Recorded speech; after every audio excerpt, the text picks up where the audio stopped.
안녕하십니까. 2025년 6월 16일 월요일 신주의 쿨톡 시작합니다. 대선 경선 패배 후에 제3의 인생을 설계하겠다 하면서 하와이로 떠났던 홍준표 전 대구시장, 하와이에 체류하고 있는 기간 동안 참 말도 많았습니다.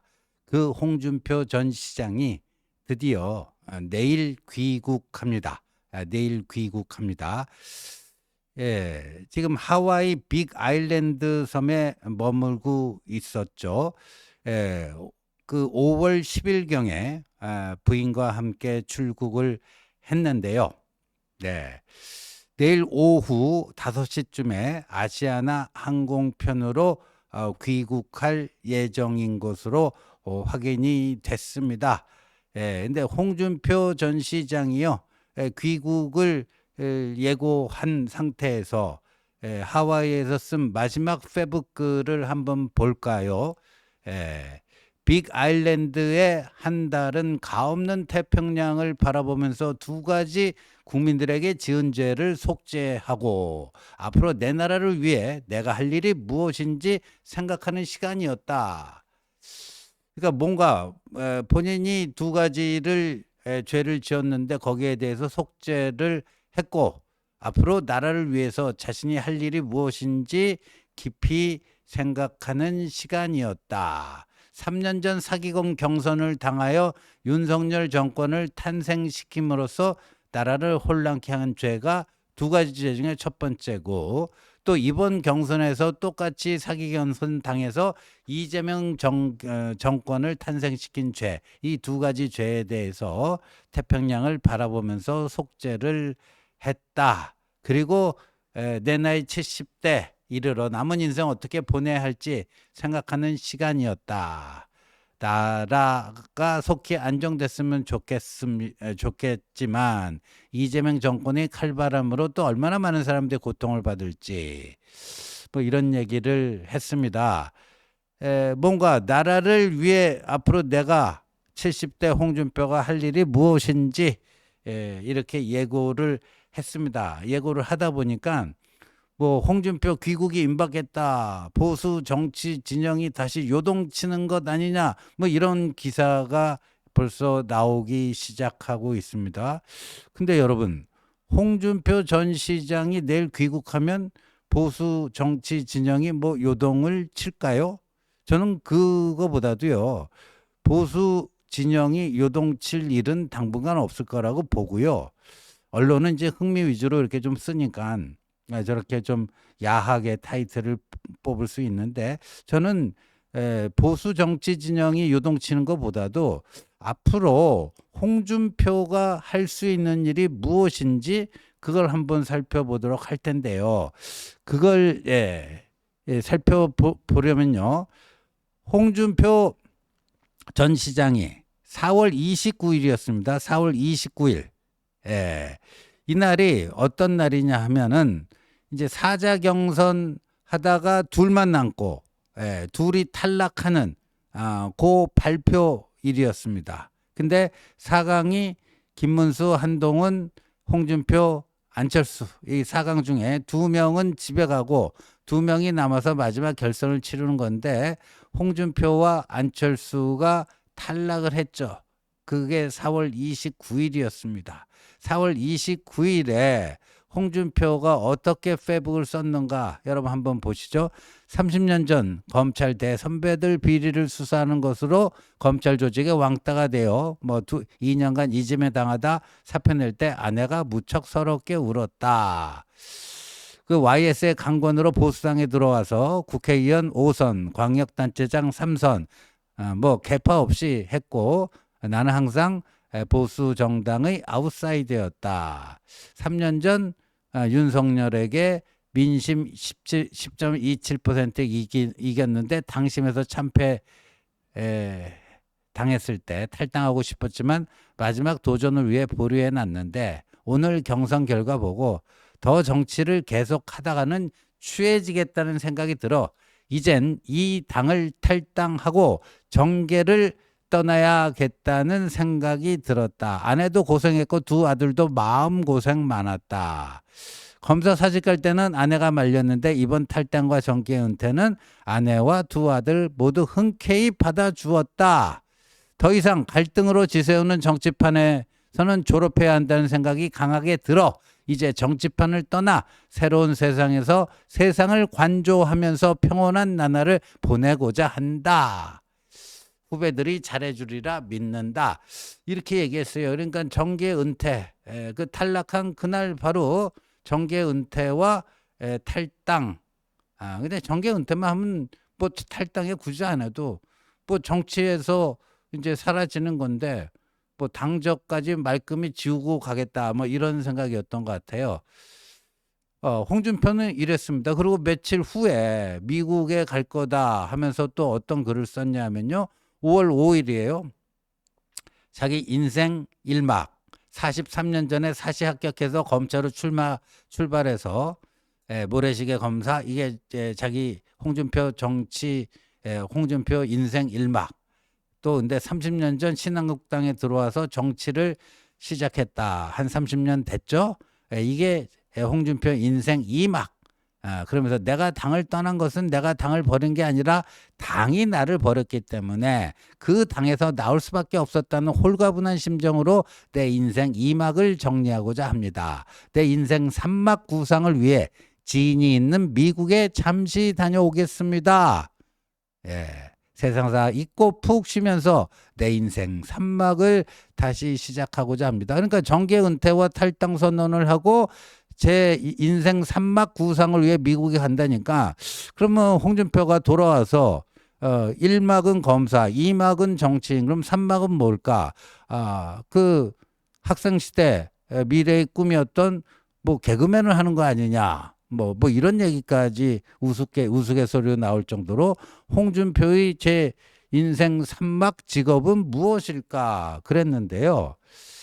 야, 뭐 조기까지였습니다. 딱 조기까지였어요. 그리고 하와이의 빅 아일랜드 가서부터 이상하게 뭐가 바뀌기 시작했는데 홍준표가 하와이로 떠나고 나니까 홍준표의 지지단체 이런 사람들이 이재명 캠프로 쭉 몰려가서 이재명 지지 선언을 했어요.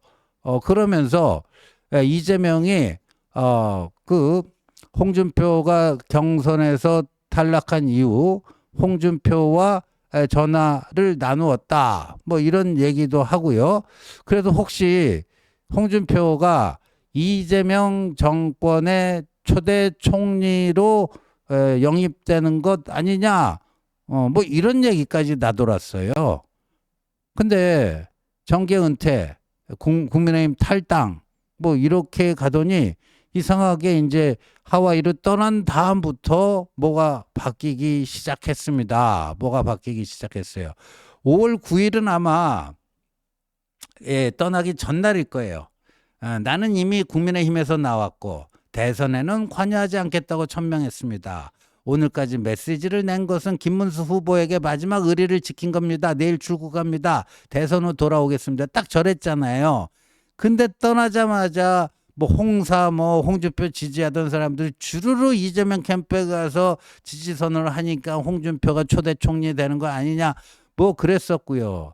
더군다나 저거 보세요. 갑자기 페이스북에 프로필 사진 넥타이를 파란색 걸로 바꾸니까 진짜 홍준표가 이제 청준표 불구롱자 홍준표가 8월 청자 청준표가 됐다.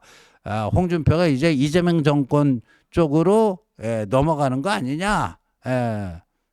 뭐 이런 얘기까지 나오고 그러니까 뭐 당에서 깜짝 놀라서 홍준표와 제일 가깝다는 김대식 의원, 유상범 의원, 뭐 또 홍준표 주요 측근들 뭐 해가지고 특사단이다 해서 뭐 특사단을 보내가지고 어쩌고 저쩌고 했는데 특사단이 역시 뭐 이 김문수 후보를 지지하기로 했고 뭐 이재명이나 또 이준석을 지지하는 건 아니다라는 홍준표 시장의 의사를 확인했다. 이번 특사단 빈손 귀국이 아니다. 아주 소중한 성과를 안고 우리 특사단은 홀가분한 마음으로 서울로 돌아간다 그랬잖아요. 근데 그것도 잠시예요. 저 이제 빨간 넥타이로 바뀐 이후에 또 어떤 거냐? 갑자기 또 이준석 찍는 표는 그 사표가 아니다. 이준석 찍는 표는 또 사표가 아니다. 해가지고 막판에 이재명 지지 아닌 건 드러났는데 이재명 지지 아닌 건 드러났는데 이제는 뭐예요? 이준석 지지하는 거 아니냐? 이준석 지지하는 거 아니냐? 그리고 저 다음에 쓴 또 페이스북 글 하나 볼까요? 6월 4일은 6월 3일 대선 결과가 나온 그 다음 날입니다. 홍준표가 뭐라고 썼냐? 내가 30년 봉직했던 그 당을 떠난 것은 대선은 아무리 몸부림쳐도 무망할 것으로 보았고 그 당은 병든 숲으로 보았다. 이재명이 짓고 나면 내란 동조와 후보 강제 교체 사건으로 정당 해산 청구가 될 것으로 보았고 지방선거를 앞두고 그 당은 소멸될 수도 있다고 보았다. 김문수를 통한 마지막 몸부림이 무산된 것은 이준석 탓도 내 탓도 아니다. 홍준표는 사실상 선거 막판에 이준석 지지했습니다. 그랬더니 내 탓도 하지 말고 이준석 탓도 하지 마라. 니들이 친윤 니들이 사욕에 가득 찬 이익 집단으로 변질되었기 때문에 국민들로부터 외면당한 거다. 온갖 추문으로 누명을 씌워 쫓아낸 이준석이 아니던가. 두 번의 사기 경선으로 나를 밀어낸 것도 니들이 아니던가. 빙하기 아이스에이지가 올 거라고 말한 것도 그것 때문이다. 뭐 이렇게 얘기를 했어요. 그래서 저 때부터는 홍준표 이제 귀국이 가까워지는데 홍준표의 이후 정치 구상은 무엇일까? 근데 홍준표가요 하와이 체류 기간 동안에 또 말을 바꾼 게 있습니다. 떠나기 전에는 정계 은퇴라고 분명히 얘기했거든요. 정계 은퇴. 정계 은퇴는 이제 정치 더 이상 안 하겠다는 거 아니에요. 하와이 가갖고 말을 바꿨어요. 정계 은퇴에서 국힘 은퇴로 말을 바꿨습니다. 그러다 보니까 이제 국민의힘으로 돌아올 것 같지는 않고 저거 보세요. 거의 뭐 저주 원망을 넘어서 거의 저주 수준 아니에요? 국민의힘은 이제 내란 동조 그다음 후보 강제 교체 위헌 정당으로 해산될 거다. 그러니까 국힘 니들이 해산돼야 내가 그 다음에 내가 역할할 공간이 생기지 않겠냐 뭐 이거 같아요. 이 얘기예요. 그러다 보니까 이제 귀국하면 홍준표가 이준석과 손을 잡고 국민의힘과 보수의 그 적통성이라든가 뭐 이런 거 가지고 서로 경쟁하는 거 아니냐 그랬는데 홍준표가 일단 이준석 당으로 들어가는 거 있잖아요. 개혁신당 그건 뭐 아니라고 했어요. 아니라고 했는데 자 지금은 어떤가? 지금은 홍준표가 뭐 자기가 주도하는 신당을 창당하는 거게 어떻겠는가? 지지자들의 그런 물음에 뭐 알겠다 그런 얘기를 했어요. 그래서 홍준표 신당이 또 홍준표 신당이 생기는 게 아니냐 하는 뭐 그런 전망도 나왔는데 자 드디어 내일 옵니다. 내일 오는데 여러분 홍준표가 어떻게 될 것 같아요? 저는요 오늘 저 강준만 전북대 명예교수가요 칼럼을 썼습니다. 저기 보면요 홍준표가 지금 저렇게 뭐 윤통이 이 당을 다 말아먹었다 어쩌다 윤통과 그 윤핵관들 막 때리고 있는데 홍준표 당신은 그 윤통 부부 이 문제 제대로 한번 당신이 건드린 적이 있느냐? 당신이 한번 제대로 건드린 적이 있느냐? 이런 문제 제기를 하고 있는 거예요. 그러니까 홍준표가 굉장히 기회주의적인 그 행보를 해왔다. 이 윤석열 정권 하에서요. 그러면서요. 2022년 1월 대선을 불과 2달 앞두고 그 김건희 씨와 그 서울의 이명수 기자 7시간 녹취록이 MBC를 통해서 공개되니까 그때 홍준표가 페이스북에 최순실 사태처럼 흘러갈까 걱정스럽다. 이게 이제 강준만 교수 볼 때는 홍준표의 그 직관이 예리하게 빛나서 그런 한 줄 탁견을 올린 건데 요거를 싹 또 없애버렸다는 거죠. 없애버렸다는 거죠. 그리고 집권 이후에 김건희 문제로 민심이 악화될 때마다 홍준표가 제대로 쓴소리 한번 한 적 있느냐 하는 게 이제 강준만 교수의 지적입니다. 오히려 김건희 문제를 제기하는 그 한동훈을 향해서 뭐 배신자라는 둥 뭐 이런 식으로 힐난한 게 홍준표 아니냐. 윤석열을 등에 업고 한동훈을 비난한 게 그간의 홍준표 아니냐. 근데 이제 와서 뭐 윤석열이 이 당을 다 말아먹었다? 이게 말이 되느냐.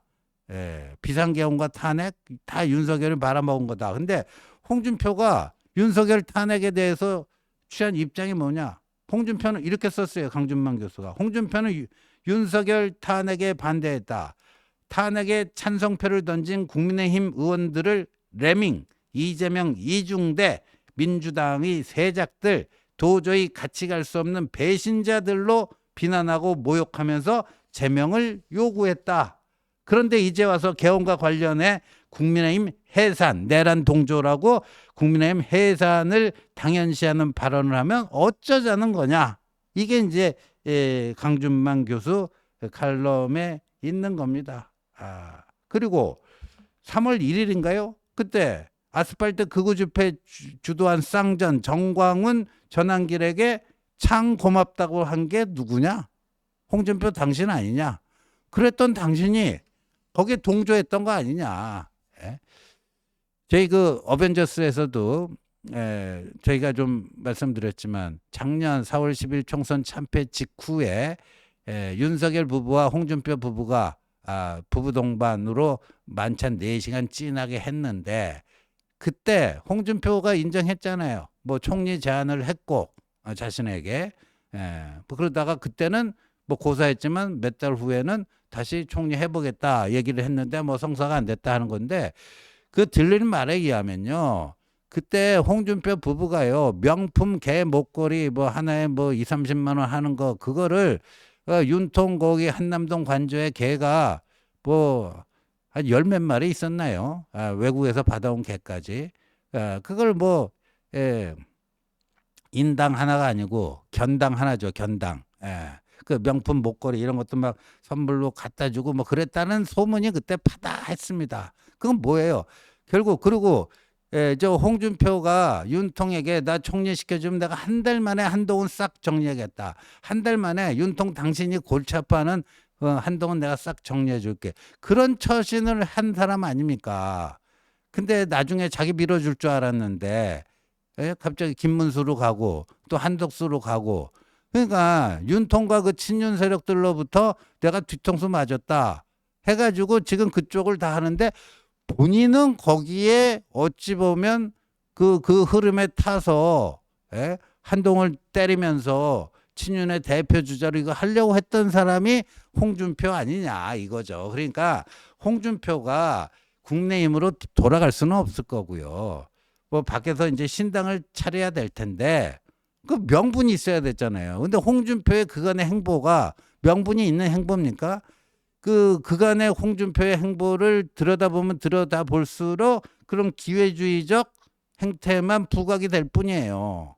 그러니까 명분이 일단 없어요. 홍준표 신당 명분이 없고 두 번째는 지금 국민의힘 107명 의원 중에 홍준표가 신당 차리겠다면 따라올 사람 있을까요? 저는 한 명도 없다라고 봐요. 하와이 특사단에 갔던 홍준표가 과거 자유한국당 대표할 때 여의도 연구원장 하면서 홍준표의 최측근 의원을 알려진 김대식 의원도 특사단 갔다 오면서 우리가 이제 홍준표 시장을 이 정도로 돌려놓고 왔다 했는데 그거 다 속된 말로 개무시하면서 이준석 지지하는 듯한 발언하니까 그리고 국민의힘 해산될 거다 하는 발언하니까 이제 그 김대식 의원도 이제 뻘쭘해져갖고 홍 시장 더 이상 발언 안 했으면 좋겠다. 입 좀 동하라. 이렇게 할 정도 아니에요. 그러니까 따라갈 의원도 없어요. 그러니까 명분도 없고 세력도 없습니다. 명분도 없고 세력도 없어요.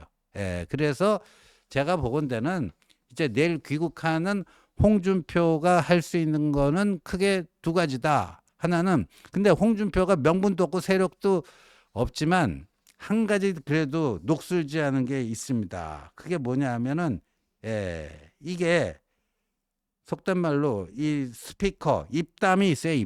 입심이 있어요. 입담이 좀 세고 스피커 출력도 아주 강합니다.